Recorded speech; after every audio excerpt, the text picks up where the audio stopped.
I dedicated myself to this and I still failed.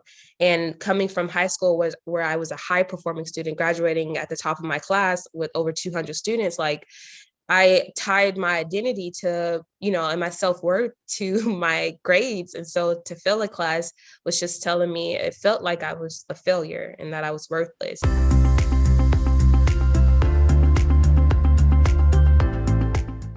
Welcome to Expanding Wallet, home for empowerment. We create content that is designed to help build strong financial foundations and inspire greatness. My name is Andrew Clark, and I'm the CEO and founder of Expanding Wallet. I decided to do interviews like the one you're going to watch today with people who have transformed their lives. We focus on their journey to success so you can see what's possible and hopefully find ways to apply what you discover to your own roadmap for success. Today's guest was raised in a family with 10 children, and after a devastating family loss, they were left in financial ruin. However, they never lost sight of the value in education. You are going to discover how today's guest went from public housing to Ivy League schooling and was awarded $670,000 in scholarship money. I'm proud to introduce to you my friend, Crystal Harrell. Good morning, Crystal. Good morning, Andrew. How are you? Thank you so much for that amazing introduction, by the way. Thank you. Wow. Let's just jump in. I'm going to just whip out some of my questions here that I got lined up. Let's go all the way back. Take us back to what life was like growing up. Wow. It's amazing because daily I think about my childhood and my family back then and just like how life was, because it was such a beautiful time for us. Like you mentioned, I was raised in public housing in rural Alabama. It's a very small town called Ozark, but definitely not like the show. It's a very, very rural town close to South Florida or close to Florida. So it's in the southeast portion of Alabama. And it was about 12 of us in the house at one time, probably the most of us. And my family's from Miami. So whenever my mom was pregnant with me, actually, they moved from Miami to Ozark because they were living in a very rough area called Liberty City. And if you are a fan of Les Brown, you probably heard a lot about Liberty City. But it's a very rough area, especially growing up in the 80s and 90s. So my mom moved to escape that trap, and she wanted to give her children a better chance at life. And so because my mom only had a high school diploma, we could only make so much money, especially with, at the time, I think she had about 6 or 7 kids. So we moved there, we moved to Ozark, and some of my earliest memories are just running around this, public housing apartment neighborhood. It was brand new at the time. So it's called Hillcrest, and it was newly built by the time my mom moved in. And we kind of just always had something to do. We were always outside, and it was just an amazing time because our house, even though we didn't have a lot in material, I guess like things, material gain, we had a lot of love. Both my parents were ministers, so we were raised in church, Southern Baptist, like you can imagine. We're always in church, and we were taught to love each other. And they really instilled that in us because it was so many of us, and they definitely weren't about to have us, arguing and fussing in the house or anything like that. And if we ever got into it with the sibling, we had to make up, hug them, which was really hard to do, to hug your sibling when you're angry with them it's for like wearing your shirt or something. But it was nice. We laughed a lot, and we still do. We were very close. We talk every day. Great. That's great. So, obviously you grew up, you had a lot of siblings. So, and I love that you said your parents too really helped to make you guys get along and to love one another. That's beautiful. The communication piece there. So let me ask you now, I know that, obviously you had a tragedy happen in your family. Can you talk a little bit about that and what happened? Yeah. So, it was with my dad. So my dad was this medium frame man from he had his primes in the 70s. So you can only imagine like, what he was like whenever I was born, which he was probably in his late 40s at this time. And so my earliest memories of my dad was when he was in his mid 50s. Um, and so he was a very quiet man. He read a lot. He had two big bookshelves in his room, and they were filled with books about cars and religion. And the bottom two rows of the bookshelf, um, they were full of vinyl. So my dad was a musician. He played guitar. He was also a huge reader. He never had any formal education, probably like some courses in a community college, but he never, obtained a 4-year degree. But he taught himself how to fix cars and how to read music through reading books. So my dad, was just always so fascinating to me. And he was my first educator because I would watch him and see how much he was learning and see that he could read a book and then go fix a car.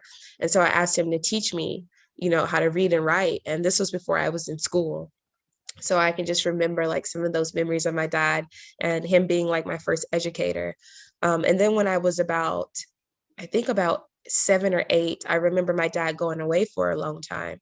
And looking back, I know what was going on. Then this was his first round of chemo treatment. So my dad was diagnosed with cancer. It's a rare form of leukemia commonly found in African American males. But at the time of obviously I was a child, so I didn't know what was going on. I just remember him being gone. And then my mom would send, like we would make videos to send to my dad in the hospital. And then he came back and I remember him being so skinny. Um, and I just like at the time I still wasn't connecting everything. They were just, saying dad was sick and stuff like that. But when you tell a child that someone is sick, they think, oh, they have the cold or the flu or, something where they're going to get better. So he came back and he was very, like very frail. And he, like over the years, he gained his weight back. But then when I was about I think it was probably when I first turned 11, he got sick again and he went away for a long time. And then this time I was seeing the changes and I was a little bit older at this time.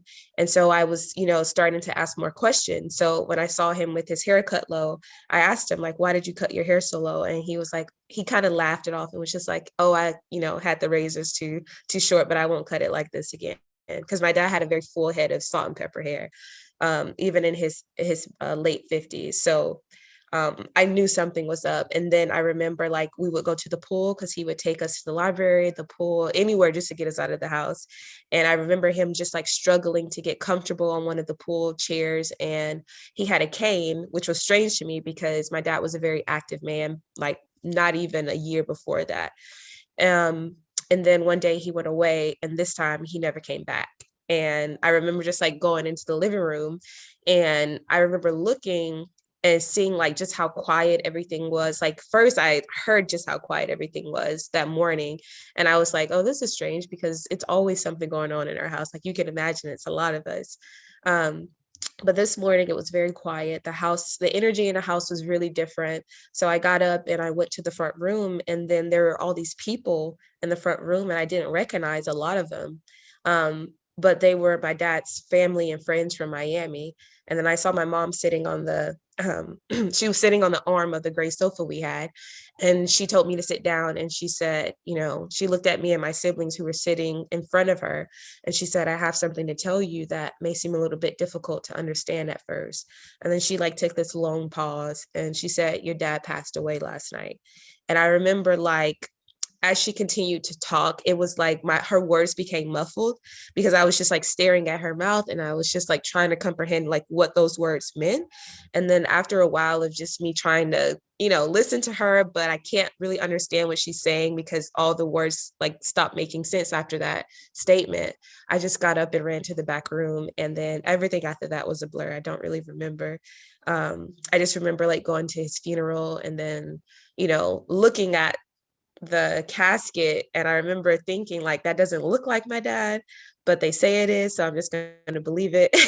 And then my mom was just like, she wanted to say a proper goodbye, but I was still afraid at this time because it was the first, like that was my first experience with death. And So she convinced me to give him a kiss on the cheek. And when I did, I remember him being so cold and stiff. And I talk about a little bit this whole scene in my book, but I just remember, thinking like, okay, that's really not my dad because it doesn't feel like him. You know what I mean? So that was just like that was honestly the the beginning of a very long road of dealing with childhood trauma and on the road to recovery. And it was, very, very devastating for our family. Yeah, I can imagine. Absolutely. I want to dive into that a little bit, like the road to Mm. recovery, because I know, I mean, that's obviously devastating. And your dad just sounded like an amazing individual.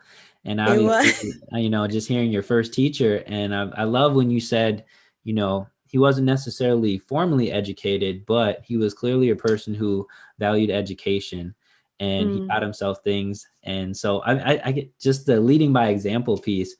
Um, well, let me ask you this before we go into kind of the road to recovery. Would you say that your dad was maybe one of your greatest influences then for why you excelled in academics? Yeah, definitely. Because the moments where, I was sitting on his lap and he was tracing out the letters for me and he would say, just trace what I wrote and then one day you'll be able to write these letters on your own. Like those moments of me just sitting on his lap and, you know, being taught by him, those are some of my most, favorite memories as a child. And so when I continued to get older and continue to learn, it was like I connected the learning process with those moments with my dad. So it felt like natural. And after he passed away, that interest of education kind of peaked into a passion because I started to get noticed for my academic performance in school. And it felt really nice to have someone notice you and to have someone appreciate you during a time in your childhood and your adolescence where you felt the most hurt and the most misunderstood. So it was just like I kind of use education, one, as a tool to connect with those memories from my dad, and two, as a way to kind of like, I guess I kind of got addicted to the attention of being a high performing student and it was easy for me. So it's not like I had to try to be something that I wasn't. Yeah, that's powerful. It's really powerful. So let's dive into kind of the road to recovery. What steps did you kind of take to, overcome some of that trauma that you experienced? Well, one, I didn't know it was trauma until I began to learn, become a little bit more educated, I guess. So I started studying sociology when I was in undergrad. Like you mentioned, I ended up getting funding to go to school, which was my only way to go to school because my mom at this time was a single mother and she had no way to pay for my education. So I knew in high school that in order for me to achieve my dreams of college, I had to get a scholarship. And so I applied for like over 30 scholarships all at one time because I knew it was competitive and I didn't want to miss the opportunity for one scholarship while waiting on another. So I just sat down and applied for so many all at once. And as you can imagine, I received a lot of rejections, but I was very grateful for the ones that I did get, including the Bill and Melinda Gates Millennium Scholarship, which I still use today. Um, but the road to recovery happened during my graduate program, actually. I started studying human development and family studies. So that's what my first master's is in. And I was taking a child development course. And during this course, the professor was teaching us about childhood trauma. And she said something that I'll never forget. And she said that when you're a child and you experience trauma and it isn't properly addressed at the time, it manifests itself into adult illnesses like depression, anxiety, and even panic attacks. This is what the research is saying, right? And it was just like at that moment, something clicked for me because I was always smiling in school and always, I always treated people with respect because I was a bully before my dad passed away. I find that hard to believe, but okay. It's true, trust me. I was so mean. And after my dad passed away, I remember thinking like, man, like I could be mean to someone and they could be hurting just like I am right now and I don't know and I'm treating them mean and it makes their life so much worse. So it was kind of forced in the beginning to start treating people with kindness, but after a while it just became something that just like why wouldn't you treat people with respect? And that's not I was raised that way in the house, but in school I was a different person because you kind of act out when you're one of 10 in school to get attention because you're not getting it at home, obviously. Especially being like number 7, where you kind of just get Kind of really in the middle a little bit, yeah, kind yeah. of. Yeah, so I was seeking that attention in school and being a bully and being mean to people. And after my dad passed, I really like just changed because of the hurt that I was experiencing and just imagining that hurt in other people. Um, and so when I learned about this childhood trauma, I was just like, man, like maybe that's why I dealt with depression. It felt more like extreme sadness at time. Like I would just cry myself to sleep and I didn't understand why. I just would just go into these like spells, I guess, of just like crying. And it was just like a really like tough situation. And no one knew. And I had my first panic attack after about a few months after my dad died, while I was in school, and I didn't know what was happening. So I was very scared and I just like couldn't breathe and I was just crying. Like it was just like a really, really scary situation. And then I also like dealt with just like anxiety, like always feeling like I had something to do with just like anxiety about the future, like, just like these issues that I was dealing with. And I had no idea that they were related to my childhood trauma. So after taking this course, I was just like, that's what happened. I realized then that the moment my mom said, I have something to tell you that may seem a little bit difficult to understand. And she told us that, my dad passed away. And then I kind of just like blanked out or zoned out and everything became like a blur. I realized that was the moment that I actually became traumatized. And Wow. so I was navigating life as a traumatized child, still stuck in that moment. And because of that, I was dealing with things that I didn't understand. And when I became educated enough to realize what was the source, I knew what I had to address. So when I was 23, I graduated with my first master's. I finished that program, and I told myself that I was going to get help for my childhood trauma because I knew that was something I couldn't do on my own. And I was just tired of it controlling my life, my relationships, how I dealt with people. It was just, I figured if I had a choice, then I was going to choose to do something about it. And so I started going to counseling, which turned into therapy, and I still do therapy now. And so it just like kind of helps me because I was always told like, don't be sad. It's okay. Don't feel this way. And in therapy, I was kind of given the green light to feel everything that I felt, but also now I was giving the tools to know how to cope with that instead of just dealing with how I was dealing with it, which was like trying to be this overachiever and get attention from people and trying to get that external validation. Yeah, that's powerful, especially when you had talked about just letting the emotions kind of run. Because sometimes I think we feel like we have to be happy all the time, right? And it's like we kind of don't really get to show those emotions and show, I guess, how we're really feeling, right? It's almost like sometimes social media, right? You see a lot of happiness, but really on the inside, someone may not really be happy, or they're covering up what's really going on. So I think that's pretty powerful. And My mentor was the first person who ever told me that it was okay to miss my dad. And mm, I was like, wow. And I think I was 21 at the time. So wow. from 11 to 21, I was taught, or I thought that it wasn't okay to feel sad about his passing. Yeah, that's powerful. That's really powerful. I don't know how you couldn't feel sad, about him passing and I just did all the time. That's yeah. why I was struggling with so many like things mentally because I felt sad, but I thought it wasn't okay. And so there was this internal, really battle going on between what I felt and what I thought was right. hmm Absolutely. There's one question I didn't get to kind of dive a little bit deeper on it, and I want to go back to the scholarships because I Mm. know the Bill Gates, Melinda Gates, that's a very big deal to get that type of scholarship. So if you could just kind of touch a little bit on what that scholarship is about, and then what do you think made your application stand out compared to others? I know obviously you filled out a lot of applications, but what do you think made you get that one in particular? So the Bill and Melinda Gates scholarship is actually a minority scholarship, and it's geared towards high school seniors who show academic promise, and those are the words they use in the application. And so what they want to see is that not only are you a disadvantaged minority student, so your parents had to be making below a certain amount of money each year, and you had to identify as a racial minority, so not just African American, but they had Asian American, Hispanic, like all of these different, categories of what's classified as a racial minority. And you had to be living in the continental United States, and you could go to any school in the US that you were accepted to, and they'll fund your entire undergrad degree, like whatever you could study, like underwater basket weaving, and they'll fund it.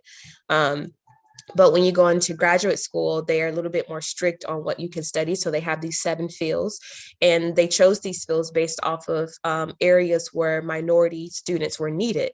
So fields like public health, STEM majors, stuff like that, library sciences. So it's a 10-year scholarship, and it helps a lot, especially like with your undergrad degree, to have graduated and not, had to have anything in student loans was a huge blessing.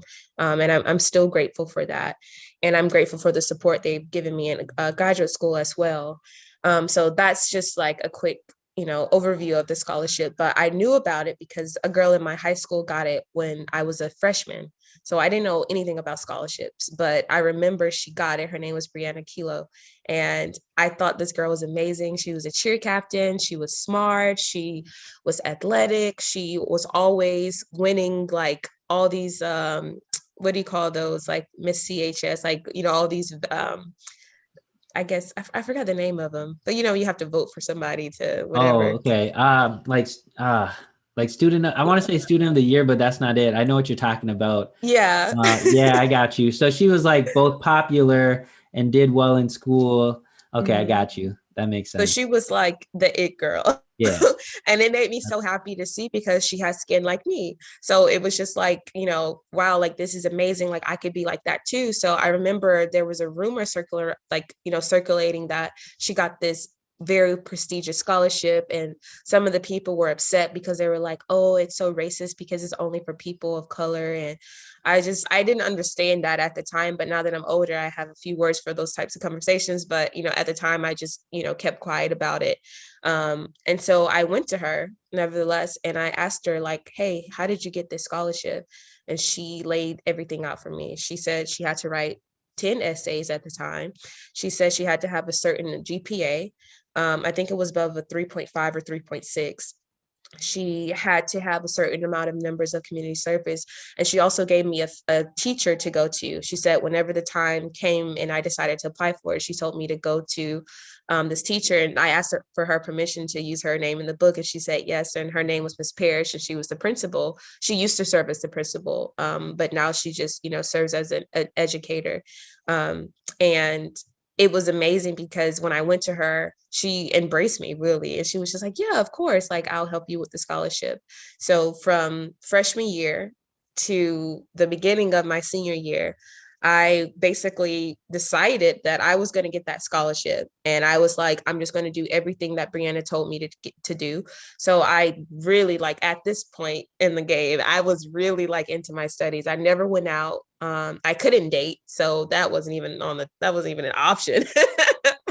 um, but I really threw myself into sports, to clubs. I ran for class president and won. Like I was making sure that I was putting myself in all of these organizations so that on my scholarship applications they could see that I was involved and that I was dedicated. um, and so the beginning of my senior year, I started to apply for the scholarship. And I think the year that I applied in 2013, there were over 25,000 applicants. They only choose 1,000 a year. Wow. So That's I nice. was competing, yeah, I was competing against high school seniors from all over the state, all over the country.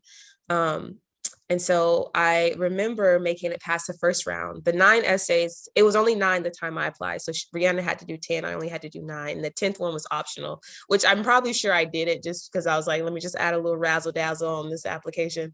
But I was in the library every day, the same library that my dad took me to growing up. I was there every day. Wow. And I was writing. And then after I wrote all of my essays, I took them to Miss Parrish. And she basically just helped me tell my story in a way that was going to grab attention. And she, tells me this day, she was like, you already did all the work. I was just kind of helping you put all the pieces in place. Um, so I applied. I remember making it to the finalists, and there were 2,000 applicants chosen at this time. And I was just like, ooh, okay, like, like this is amazing. Like I didn't even think I was going to make it this far. And because my ACT scores were awful, I'm not a good standardized test taker. But I had a 4.1 GPA at the time. So I was like, if they can just look at my GPA, look at I think I had like over 100 or 200 hours in community service through JRTC, cheerleading, all these organizations I was involved with, where we had to do, volunteer work and stuff. Wait, Crystal, can you just explain what JRTC is for people who might not know? Oh yeah, so it means Junior Reserve Officer Training Corps.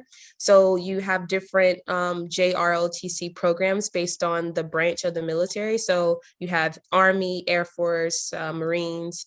My high school had Army, and everyone in my family did Army JROTC because my dad was a military vet. He fought in Vietnam.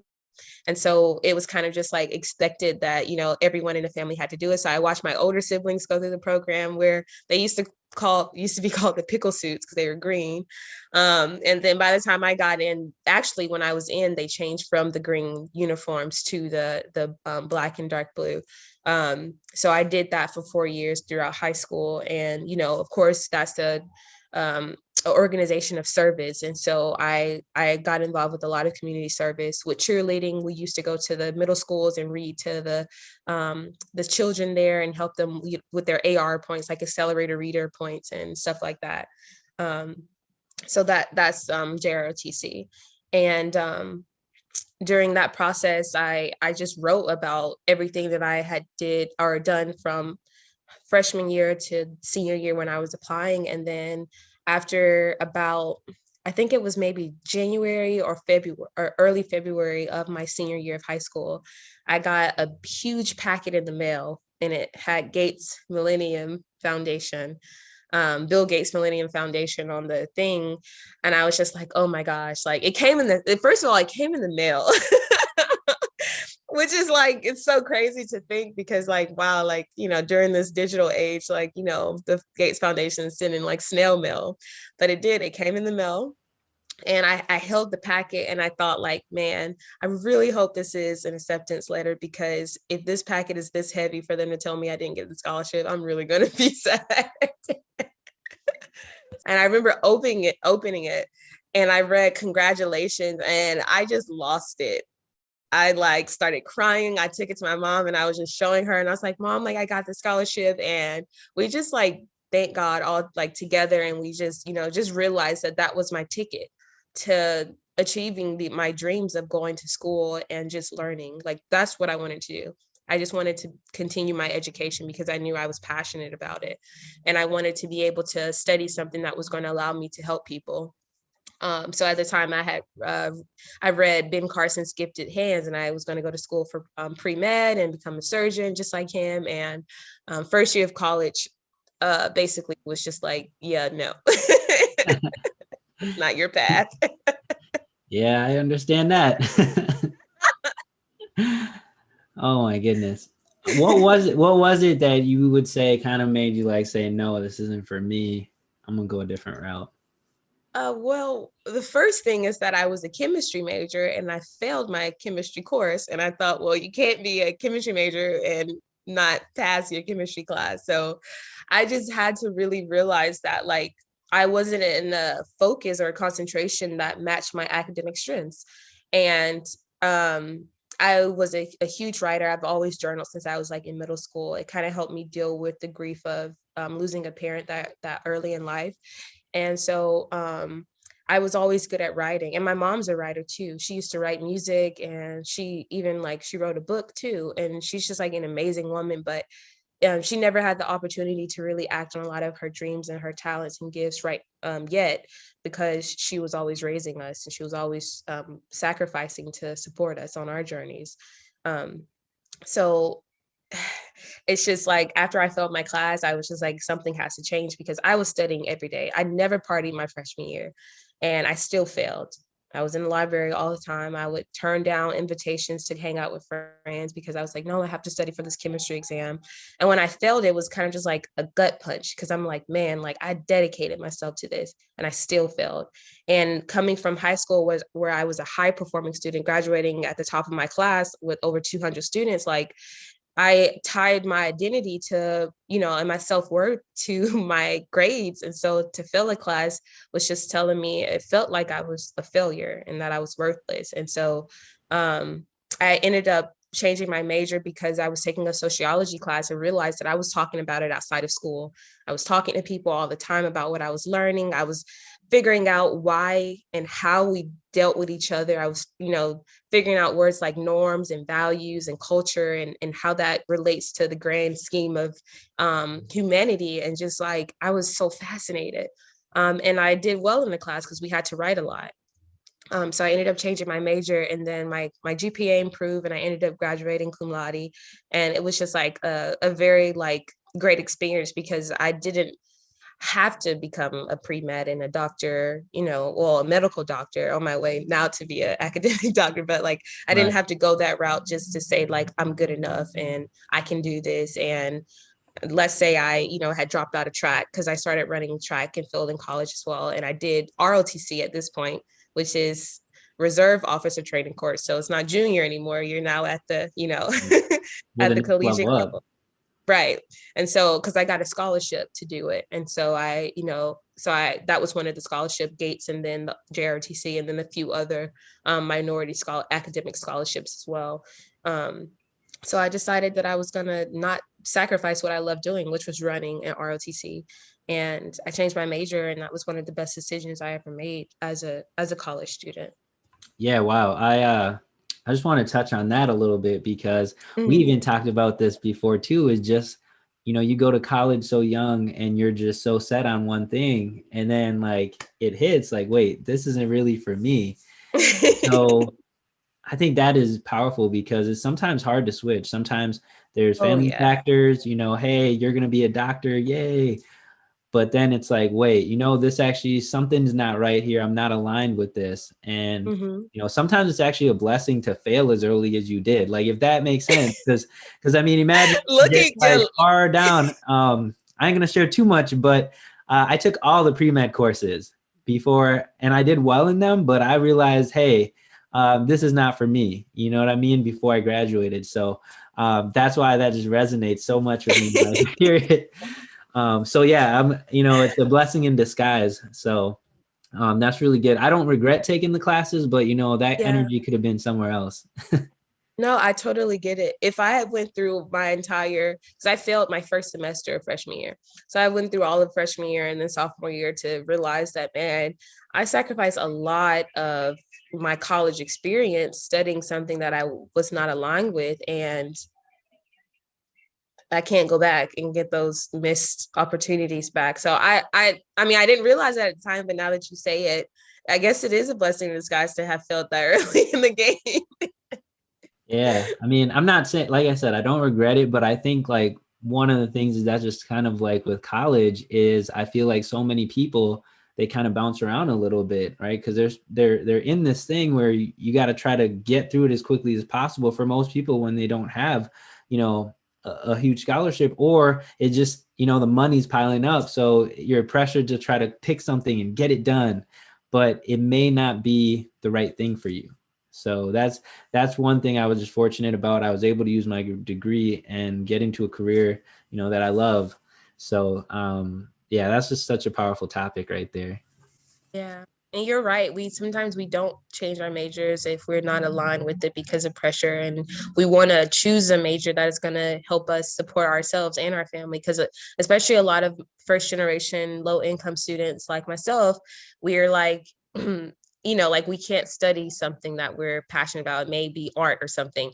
And, the job market for that and making a sustainable, salary is, it's very competitive. So we go into these STEM majors because we're like, this is what is going to help us support ourselves and our family. So I understand, and I've talked to students with that burden on them. So you're right. Okay. All right. Let's get into something that you did recently here, which is you released your book, which is Yeah. number one on Amazon. So let's talk about that. Wow. That process was so I started my book a long time ago, actually.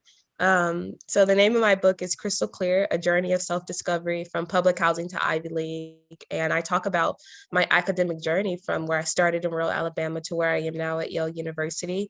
And I just give the entire story of how lessons I've learned along the way, routes that I took, and I talk about this in the introduction that I can't show you the way, the ultimate way, but I can show you a way. I can show you the way that I did it and what worked for me, and maybe something on my path will resonate with you on yours, and you can learn from my mistakes or my successes, whatever you choose, whatever your learning style is. But um, I started my book a long time ago because my mom, at the time, she said, baby, you deal with so much anxiety because you have so much to say and you never do.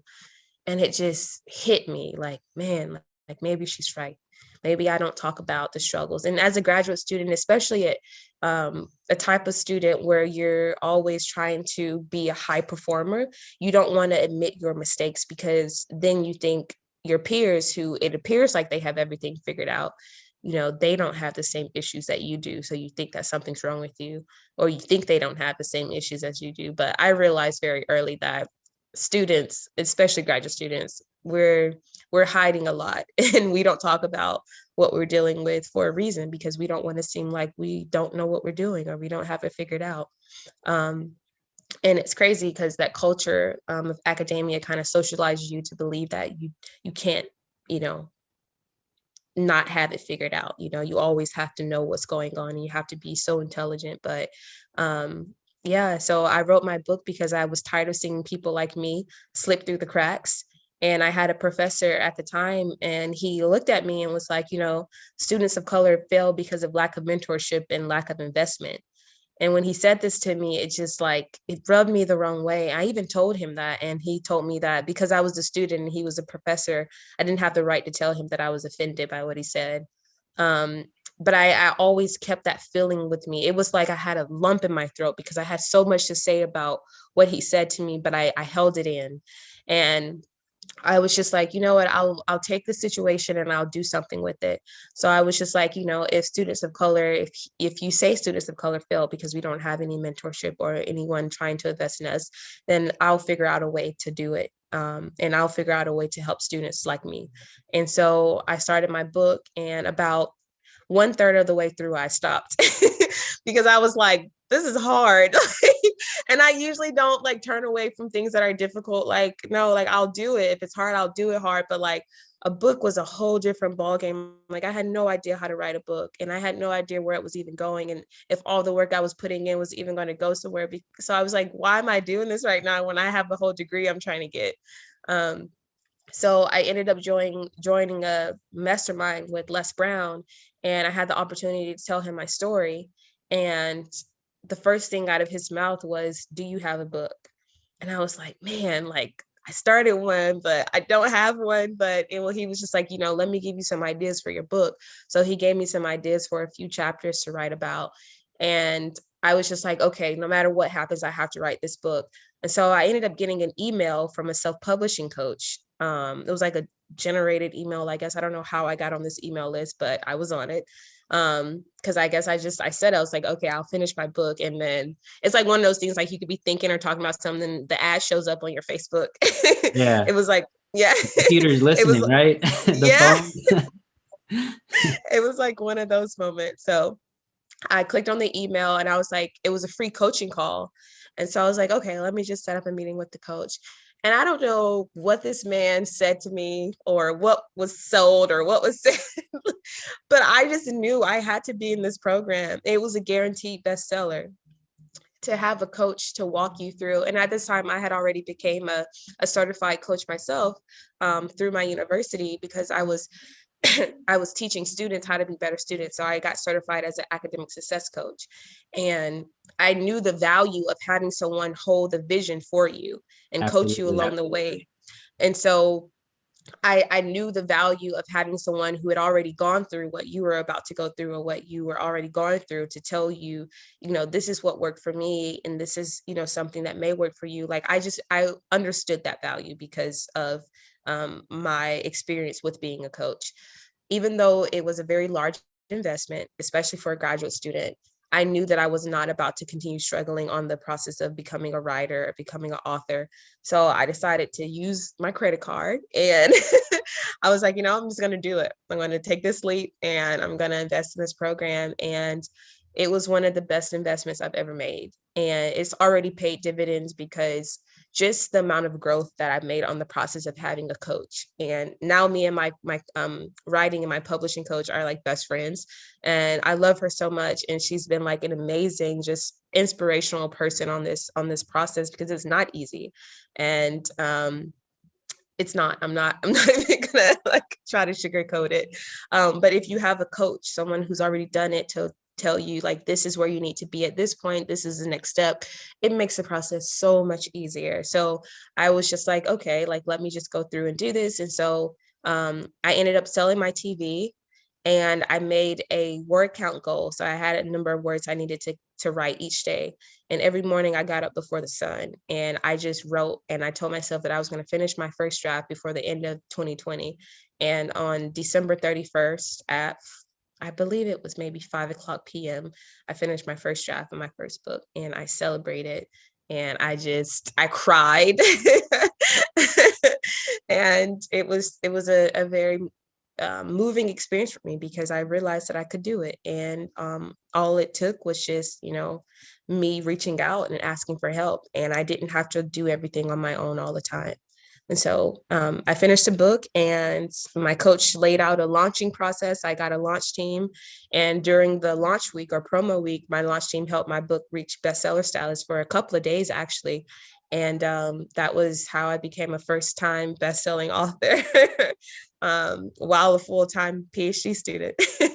Yeah, that's Yeah. definitely amazing. And what resonated so much with me was when you said all I had to do was reach out for help, Mm-hmm. and getting a mentor, because a lot of times we need help and we don't reach out, or we give up on our goals because, like you said, it's like, I don't know how to do this. This is hard. Yes. And planning is probably one of the things. I think what you did is so powerful, because anytime I'm faced with anything hard, I do what you did, where you broke it down into Mm. smaller tasks, something you had to get done daily, and you just stayed committed to it and got it done. So that's awesome. Oh, thank you. It was a process. I think writing it transforms not only your life, but the lives of your readers too. So I knew I was doing this because it wasn't about me at this point. I needed to help people. And as a full-time student, I couldn't coach, 100 students individually. One-on-one coaching is very time consuming. And I knew that if I was going to pour myself into it, I was going to miss the mark with what I'm trying to coach people to get to, so it didn't make any sense. So I'm just like really inspired over here by your actions. And I want to ask you, so you've written a book, you're an academic success coach, and you're currently a PhD student, and you're graduating end of this year, correct? Well, I finished actually, you've got to do your you've got to defend your doctoral thesis. dissertation, but Dissertation. same thing. Yeah. So after that, I already have like a good working because I wrote my master thesis, and I'm just going to expand on that. So I already have like a good place, but yeah, I'm supposed to finish classes the end of this year. And then I start my dissertation work. And yeah, it's weird. It's like I've been a student for so long because I went straight through my Yeah. undergrad, my first master's, my second master's, and now my PhD. I mean, like I literally had no breaks. Like I went from one semester to the next and changed schools, sometimes moving across the state and in between semesters. So um, it was tough, and it was just like now I'm coming out of the the career student phase of my life, and I'm entering a new phase of my life, and right now I'm assessing and trying to figure out what is that going to look like, and I'm trying to visualize what I want out of that and how can I use my education to serve. And one way was through the book, Right. because it didn't make any sense to go through what everything that I went through and not share it with other people, you know. Yeah, and I imagine you probably have plans for future books, possibly now that you've gone through the process. Yeah. Yeah, there's people already asking about a second book for like my experience in Bali. So I currently live in Bali, Indonesia, and it's just, you know, people keep asking me to write about what I've been learning about myself and other people, and I have a lot of material. I'll just say that. Yeah. Actually, I um want to touch on the Bali real quick because I know in our conversations we talked a lot about Bali and also about expenses because, that was one thing that I thought was really interesting was the cost of living, the difference there is a mm. big deal. Oh Can you yeah, touch yeah. on that? So So I was, so just for, just for reference, I guess, I was paying like $1,800 a month in rent when I was living in Connecticut, and that's just cost of living. Um, not to factor in like food or anything like that. Well, that's just cost of rent. And so I was doing more research on Bali, Indonesia when I decided that I was going to move. And I was finding apartments and villas for about $300 a month. And I'm talking about really nice houses, like houses that will probably cost you about 2 or 3 grand, depending on where you live in the States. And they're great places too. They're not like, what you would think in the States if you pay about $300 for rent. They're nice. And so I was just like, man, like it makes so much sense to move here, because I was starting to read books like Rich Dad Poor Dad, The Millionaire Next Door, um, Think and Grow Rich. And I was reading these books, and they were telling me most millionaires and most people of financial success actually live below their means. The people who are actually Absolutely. splashing off and buying all these cars and buying a house. I'm not talking about rental properties. That's different, but Mhm. those people actually are buying liabilities, and they're doing that to have this image or this persona that they're wealthy or that they're okay. But if you're securing your financial success and your financial stability, you don't really have to show off for anybody. Some of the most successful people financially, actually, you would never know that they were millionaires. There are over 10 million millionaires just in the US alone, Mm. and most of them live below their means, and they're regular people. Right. Regular looking people. And so I was like, okay, well, if I want to gain financial stability, which was huge for me as a college student, because I mean, you get tired of living below the poverty level for so long. And so, so I was like, if I You're want to like, I've gain been doing financial, this for too long. It's time to raise up. I'm, ramen noodles have been my best friend Gosh. since freshman year. So I was just like, yeah, like I'm tired of this, grandpa. Like I was just tired. Like I was just like, yeah, this is it for me. Because I like eating out. I love good food. I love traveling. And I knew that in order to afford that type of lifestyle, I was gonna have to make some financial changes, and I was gonna have to educate myself and learn financial literacy. Um, and so in that process, I decided I was going to move to Indonesia, because I was like, this is a great place to live as far as just like gaining that financial stability. And I don't have to compromise my quality of life. So I actually have a better quality of life here. I have less stress, because not having to worry about things that you don't even realize you're worrying about. You know what I mean? Um, I don't worry about whether or not I'll have enough money to pay my rent. I don't worry about whether or not I'll have enough money to eat. And I feel good because I'm helping out locals here who have been struggling since the beginning of the pandemic. And it feels nice to be appreciated for who you are. Um, they embrace you for everything that you are.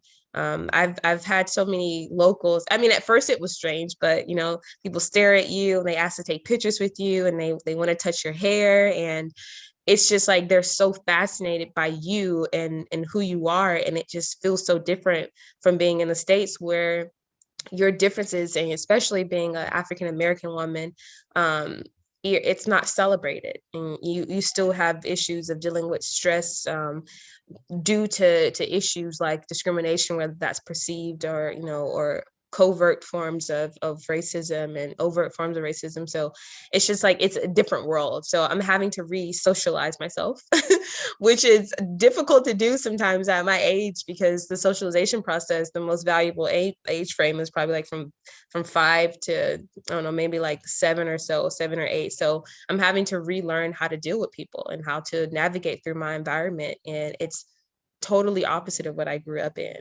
And it's been a growing experience and a learning experience. And it's been beautiful, very uncomfortable, which a lot of people don't really take into account, that whenever you make a big jump like this across the other side of the world, away from your family that you're very close with, it's scary. And it's uncomfortable at times because you miss the comfort of having those conveniences that you don't even realize, like being able to just drive 2-3 hours up the road to go see your sister or something like that, or like even like different things, like just different things in your environment that you don't realize bring you comfort. And so it wasn't easy the first couple of weeks here, but I feel like I'm getting a hang of it now. And I'm more immersed in the learning process than I am with anything else. And so um, I never feel like I'm alone. I've never felt like I was alone since I moved here.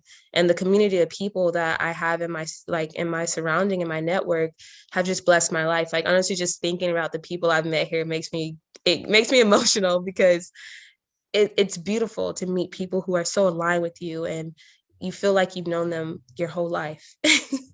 Yeah. Wow. I love too that the fact that you moved there was mainly for expense point, Mm, from saving some money. And then it's like you get exposed to a different world. And they got yeah, exposure to you too. So, I mean, that's beautiful. And that's why I'm a huge proponent of just traveling. I know it's expensive, but those moments and those experiences are irreplaceable, when you get very to much go so. somewhere else. I mean, the money will return, your time won't. And even like, so I started reading recently, The 4 Hour Work Week. It's over here on my couch, but it's not really, and he talks about it in the book, it's not really that expensive to travel. It's not even more than a rent payment, a monthly rent payment, actually. Like my cost of my ticket and cost of living for a month, 2 months really. Yeah, two cost of the ticket and about 2 months rent was what I would pay for 1 month's rent. And Wow. so it's not expensive, not that expensive to travel. It's just, are you willing to budget? Are you willing to sacrifice? Exactly.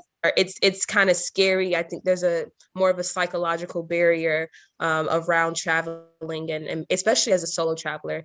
And I can get, especially being a female solo traveler, why people would become afraid or just talk themselves out of it. But I mean, you just got to decide at some point, like, is this the type of life I want? Do I really want to see other parts of the world or other parts of my country even? And you just do it. You make that leap, and it's not as scary as you think. Yeah, and I want to just say too, all those books that you mentioned are great books. I've like read or listened to those, some of them multiple times. Mm. And yeah, those books will definitely change your mindset on how you think about life, reality, and what's possible even, and how you handle money. So Oh yeah. amazing books. Talking about books, actually, let me show you this. This is Crystal's book right here. Oh my God. Also a great book to get. Get my plug in. But no, seriously, I Oh my have gosh. started reading it. Honestly, what you had said about in the book and in the beginning and sharing your journey, I mean, that's the whole reason I do these interviews, right? Is so people can hear your story, other story, read your book for more details. But that's really what helped me when I was young. I started to study Mhm. successful people and Exactly. understand their mindset, understand, what are they doing differently than most people? Like, why are they successful and others aren't? So that's what I would say is one of the things to do to be successful. Study other successful people and learn from them. Yeah. And it's amazing because thank you for getting my book, by the way. Of course. It's so weird seeing it in other people's hands. Like when it first came out, people were like taking pictures with it and sending it to me. And I'm like, oh my God, it's so weird. Like I can't believe I actually finished it. But I talk about that in the book, that I started to study successful people. And I'm a scientist, a research scientist, especially. So I always look for patterns in my environment. And with data, you look for patterns and statistics, epidemiology, you always look for patterns and data and health and stuff and illnesses. So Because disease isn't random, right? And so you have to find patterns, and there's a way to predict certain things. And so when I started studying successful people, I was trying to predict my own success based off of the values and the tools that they were sharing. And so I studied not just any successful person, but I started studying people that had your typical rags to riches story. And I wanted to know, like, how could you go from something, even situations way worse than what I grew up in, like Les Brown's story and Lisa Nichols, and there's so many people, you know, I mean, take your pick. Like they came from very rough situations and moments where you thought, like, you would think like there's no way they can make it out of that, but they did. And so I wanted to learn, like, how do you rise against all odds? Like, how do you beat those odds? And you take life and you say, like, this is what I want, and this is how I'm going to make it happen. And then you actually execute that plan and it happens for you. So I realized in this process of studying and researching these people that success isn't a secret, it's a formula, it's a system. Exactly. And so I talk about that system in my book, at least the system that worked for me. And everyone, all these motivational speakers, they're all saying the same thing, but they're finding unique ways to say the same thing based on their own personal stories. And so it's a beautiful process, really, because you just see how connected we are as human beings. You see how adaptive we are, how resilient we are, really. Like, it's so beautiful to see. Which is why I started my book with my ancestry, because I don't believe I just popped up out of nowhere, right? I'm building, my life is a continuation of my ancestors. And so I reverence them in my book, because I would not be here if it weren't for the sacrifices that my grandmother made, my mother made, her mother. Like, it's just, there's so many things that went into the crystal, the person that you see in front of you. So it's just, I wanted to talk about that. And I told myself, if I'm going to tell the story, I have to tell the whole story as much as I can. So Yeah. that's why I And are back. I've read that part of the book and I was amazed by how much research you did and how in depth you went and how far back you went to research your ancestors. That was powerful. I was just amazed. It's like, wow, she did a lot of digging. I didn't even know it was possible, honestly, to go that far back and that deep. So that was pretty cool. Yeah, a lot of people don't. I used to study genealogy. So I used to do that. I did a lot of different forms of research because I just love questions. I love asking questions and I love finding the answers to those questions. And I realized in that process, like, man, if I didn't know how to do this, imagine how many other people of color, just like people in general, who don't know how to research their ancestry. And since writing that book, actually, I've had people, right? So, like, now you have like certain tools and things. And I'm not going to lie to you, it takes a long time. But the best part about it is that it's so addicting. You don't even realize how much time is passing. You're so involved with the process of this discovering more about who you are or why you do certain things. And I think one of the most profound stories from that was I have a friend who sent me a text message, and it was a picture of her great aunt that she found when she started doing her ancestry. And her great aunt looked so much like her, or she looked so much like her great aunt. And she just cried and she was like, Crystal, like, I would never have known about her. Like, and she was just like, basically just like, I don't know, like, had this transformative experience. And just from knowing about an ancestor that looked just like her. And same experience with finding the picture of my second, I think third generation grandfather, who was a formerly enslaved person, and he looks just like my dad. And Wow. it was just like amazing to see that. And I cried because I'm just like, oh my gosh, like like the Harrell genes are strong. People were right about that. So it's an amazing process. And I'm glad to have, because I was going to not put that in there in the book, actually, because I was like, I'm talking about academics and I don't know if ancestry really goes along, but it really does. Like, you have to do a lot of research, you have to ask a lot of questions. That's a big part about academics. I want to ask you this, Crystal. With all that you've learned, all of your experiences, what message do you have for people? The biggest message I have for other people is do the work to figure out who you are, no matter how uncomfortable it may seem, no matter how isolating it may seem. If you don't know who you are, then there's no way you're going to know where you're going. And you spend so much time and wasted time, valuable time, in a direction, or trying to navigate through life with no direction. You know, it's like you're going with the car in neutral, right? You're not going anywhere, but you're putting so much work in. You're just like, you ask them like, man, where are you going? I don't know. Well, when are you going to get there? Oh, I don't know. Soon, I guess, like whenever I get there. But if you know who you are and you have a sense of direction and you do the work um, to understand where you come from and where you're going, your life, it's just like you start seeing life in HD kind of.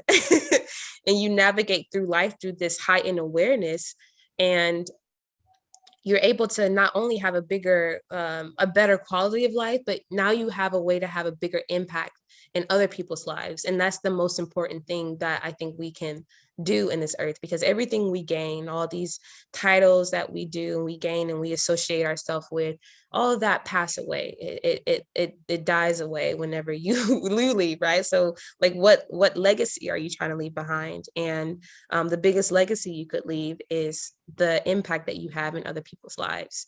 And so um, that would be my biggest advice, is know who you are, because when you do know who you are, people can't ignore you. They won't ignore you, right? So Wow. Yeah, that is a powerful message. And yeah, when you know who you are, you're in alignment. You can be in alignment actually, because if you don't mm-hmm. even know who you are, you're really searching. And then once you Mm-hmm. know who you are and you're in alignment, I don't know if you can see that behind there, but that's one of my favorite quotes by Muhammad Ali. Yes. Don't count the days, make the days count, right? Because we only have so much time. So that's a Yes. great message, Crystal. And I got a surprise for you. Oh So God. let me pull. All right.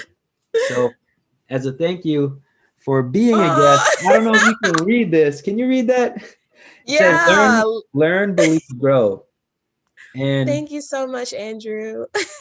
that is that is a philosophy that I built the business on, because that is literally what has helped me throughout my life. And those are some of the keys to success that I found that have helped, so many successful people just be unstoppable in their dreams. And I mean, with listening to your story, I just see in many ways how you applied those to your life. And that's why I'm just happy to give you that shirt, spread the message out there and just continue to do what you've been doing. And I am just excited to see what the future holds. So we'll definitely want to get you on again in the future so that you can continue to share with the Expanding Wallet community your journey, the things that you're up to. And I'm sure others will continue to support you. Oh, thank you so much, Andrew, for having me here. Like, whenever you reached out to me on Facebook, I was just like, oh my God, like, because all of this just started happening. So it's just like you kind of feel like, man, like everything that you do, like it matters, and you start to realize that, you may not be able to help everyone. And I was always told that, you can't save everyone. And I realized that, but it doesn't mean I'm not going to try. And so to be connected with people like you who also share a similar vision just lets me know that the work isn't in vain, right? There are people who actually believe that you can make a difference. If no one believed it, then you wouldn't have heroes like MLK, you wouldn't have heroes like Nelson Mandela. Like there's so many people, like we're all waiting for the savior, and the people who decided not to wait are the people who actually became the savior, right? um, Absolutely. Absolutely. And your story too, where your professor had talked about not having mentors and you stepping up as an academic success coach and then writing a book. I mean, that's huge, right? You didn't wait. You knew that you could do something about it. Similar to me, when I started Expanding Wallet, I saw the um, financial situation of a lot of people and the mindset that, I could help change. So mhm. that was, I would say too, just for people who are watching the background, I actually met Crystal in Les Brown's course. And it was Yes. actually after hearing your story that I reached out, because so much of your story just resonated with me, similarities in our past. So just like I didn't necessarily know, about the book, or that wasn't necessarily the reason to connect, but, I just knew that you had something special and a story that, we needed to share. And then obviously the book came out, so everything worked out great. And again, you guys pick up the book. Definitely a great read. I'm still reading it. I'm loving it. And I just want to say too, I just hope that you can take something away from this interview with Crystal. not just inspiration, but something that you can apply to your life. Because there's so many nuggets that you dropped and so much good information. And I just want to thank you again, Crystal, for being open, being vulnerable, and just sharing so much of your life. Thank you, Andrew, for everything that you do with Expanding Wallet. Like you have, you probably have an idea, but just the amount of financial literacy that we need, that so many people need, right? Because not everyone is willing to invest in and read take 4 hours to read a book or listen to a book or read every day. Like it's not something that a lot of people would do. So to have this resource where you've done the work, right? Like you've done all the lit work, and like if you don't want to do it, maybe I could be a source for you and maybe I could help you. And so it's just like really awesome that you're willing to point people in the right direction. Yeah, absolutely. And, my mom, I saw her work all the time. And so, Mm, it was something for her was more of a time thing. And, right. looking back on it, what she realized was if she had worked a little bit less and taken some time to really just get educated back then to figure out ways to make her money work, she actually would have, made more money. And so Wow. that's just really like a thing about time and with money and compounding interest and all those things and investing, where it's like if you're not educated on it, you're kind of missing out. And, over time, your money can actually work harder than you. And that was the big thing that she realized. So that's why, I try to help and educate people. That's a beautiful story. And it also resonates with me because my mom was a hard worker too, especially after my dad passed. There were times I didn't even see her because she was always working so late. She would go to work early, come home late. So I definitely understand that. And it's like I said, this is very honorable work that you're doing. And so I appreciate you and thank you for sharing your truth with the world too. Yeah, thank you. So those are the little things that resonated with me when I heard Crystal's story. Definitely when I hear about your mom and how much she worked, that definitely touched my heart. So thank you again. And Thank for you. everyone listening, I just want to remind you to learn all that you can, believe in yourself, and take actions that allow you to grow.